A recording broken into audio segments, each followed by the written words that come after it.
Assalamualaikum warahmatullahi wabarakatuh. Halo semuanya, perkenalkan nama saya Zahratul Syifa dengan NIM 23108020118. Pada video kali ini saya akan menjelaskan kembali materi yang telah disampaikan pada mata kuliah Perilaku Organisasi kelas B. Pada kesempatan ini, kita akan masuk materi yang sangat menarik dan sangat dekat dengan kehidupan organisasi, yaitu tentang kekuasaan dan politik. Materi ini sebenarnya menjelaskan bagaimana hubungan antar individu bekerja, bagaimana seseorang bisa mempengaruhi orang lain, dan bagaimana dinamika yang terjadi di balik layar sebuah organisasi. Kita mulai dari konsep dasarnya terlebih dahulu. Kekuasaan itu pada dasarnya adalah kemampuan seseorang yang dalam teori digambarkan sebagai pihak A untuk memengaruhi perilaku pihak B sehingga pihak B melakukan sesuatu sesuai dengan apa yang diharapkan oleh pihak A. Jadi, inti dari kekuasaan bukan sekedar siapa yang jabatannya lebih tinggi atau siapa yang lebih senior, tetapi tentang kemampuan memengaruhi. Aspek yang paling penting dari kekuasaan adalah bahwa kekuasaan itu merupakan fungsi dari ketergantungan. Artinya, semakin seseorang membutuhkan sesuatu dari orang lain, semakin besar kekuasaan yang dimiliki orang tersebut atas dirinya. Selanjutnya, kita masuk ke basis atau sumber kekuasaan. Nah, dalam organisasi, kekuasaan itu tidak hanya muncul karena jabatan, tetapi bisa muncul dari banyak hal. Kekuasaan formal misalnya merupakan kekuasaan yang muncul karena struktur organisasi. Di dalamnya terdapat coercive power atau kekuasaan paksaan, yaitu kemampuan seseorang memberi hukuman. Ada reward power, yaitu kekuasaan yang muncul karena seseorang punya kemampuan memberi imbalan seperti bonus, pujian, fasilitas, atau kesempatan. Kemudian ada legitimate power, yaitu kekuasaan yang muncul karena jabatan resmi. Misalnya, seorang manajer memiliki otoritas karena posisinya. Selain itu, ada information power, yaitu kekuasaan yang muncul karena seseorang memegang informasi penting yang tidak dimiliki orang lain. Lalu ada kekuasaan personal, yaitu jenis kekuasaan yang timbul dari karakteristik pribadi, bukan dari jabatan. Beberapa bentuknya adalah expert power yang muncul dari keahlian atau kompetensi seseorang.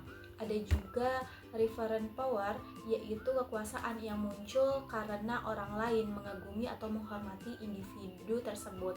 Dan yang terakhir adalah charismatic power, kekuasaan yang timbul dari karisma alami seseorang, aura atau pesona yang membuat orang lain merasa tertarik atau ingin mengikuti. Selanjutnya, berikutnya itu membahas bahwa ketergantungan adalah kunci utama dari kekuasaan. Semakin seorang merasa bergantung pada orang lain, maka semakin besar kekuasaan yang dimiliki orang tersebut. Ketergantungan ini bisa muncul karena 3 faktor utama. Yang pertama adalah importance, yaitu seberapa penting suatu hal bagi seseorang. Jika sumber daya yang dimiliki orang lain sangat penting bagi kita, maka otomatis ketergantungan meningkat. Faktor kedua adalah scarcity atau kelangkaan. Jika apa yang dimiliki seseorang itu langka atau sulit didapat, maka kekuasaannya akan semakin besar. Faktor ketiga adalah non-substitutability atau tidak adanya pengganti. Jika sesuatu yang kita butuhkan hanya bisa diberikan oleh satu orang atau satu pihak, maka kekuasaan pihak tersebut menjadi sangat kuat. Jadi sebenarnya kekuasaan itu bukan sesuatu yang statis, tapi sangat bergantung pada hubungan dan kebutuhan antar individu. Selanjutnya yaitu taktik kekuasaan. Ini bagian yang paling menarik karena berbicara tentang bagaimana kekuasaan itu digunakan dalam perilaku sehari-hari di organisasi. Taktik kekuasaan adalah cara seorang individu menerjemahkan sumber kekuasaannya menjadi tindakan nyata. Di sini terdapat banyak jenis taktik. legitimasi misalnya, yaitu menggunakan kewenangan formal. Kemudian ada rational persuasion, yaitu berusaha meyakinkan orang lain dengan argumentasi logis. Ada inspirational appeals, yaitu menarik hati orang lain dengan membangkitkan nilai atau emosi positif mereka. Consultation juga menjadi taktik yang sering digunakan, yaitu dengan mengajak orang lain terlihat dalam proses pengambilan keputusan agar mereka merasa dihargai. Action berarti menawarkan sesuatu sebagai imbalan atas kerjasama. Personal appeals berkaitan dengan permintaan yang berbasis hubungan pribadi. Ingratitude adalah taktik dengan cara menyenangkan hati orang lain, misalnya memberi pujian terlebih dahulu sebelum meminta sesuatu. Pressure adalah taktik yang dilakukan dengan memberikan tekanan. Dan yang terakhir adalah coalitions, yaitu upaya membangun dukungan dari beberapa orang untuk menambah pengaruh. Selanjutnya kita masuk ke pembahasan mengenai politik organisasi. Politik dalam organisasi dijelaskan sebagai kekuasaan dalam bentuk tindakan. Jadi kalau kekuasaan adalah kemampuan, maka politik adalah penerapannya. Pelaku politik adalah aktivitas-aktivitas yang tidak menjadi bagian dari peran formal seseorang, tetapi dilakukan untuk memengaruhi distribusi keuntungan dan kerugian dalam organisasi. Contoh perilaku politik yang dijelaskan sangat beragam dan sebenarnya sering terjadi dalam kehidupan nyata. Misalnya, menahan informasi penting dari pengambilan keputusan yang bisa membuat keputusan menjadi tidak akurat. Menyebarkan desas-desus atau rumor juga merupakan bentuk politik.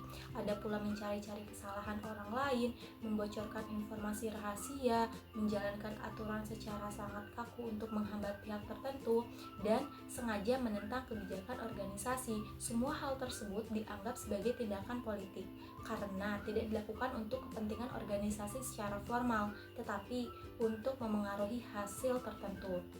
Setiap individu merespon politik organisasi secara berbeda-beda, tergantung pada kepribadian, pengalaman, dan persepsi mereka tentang lingkungan kerja.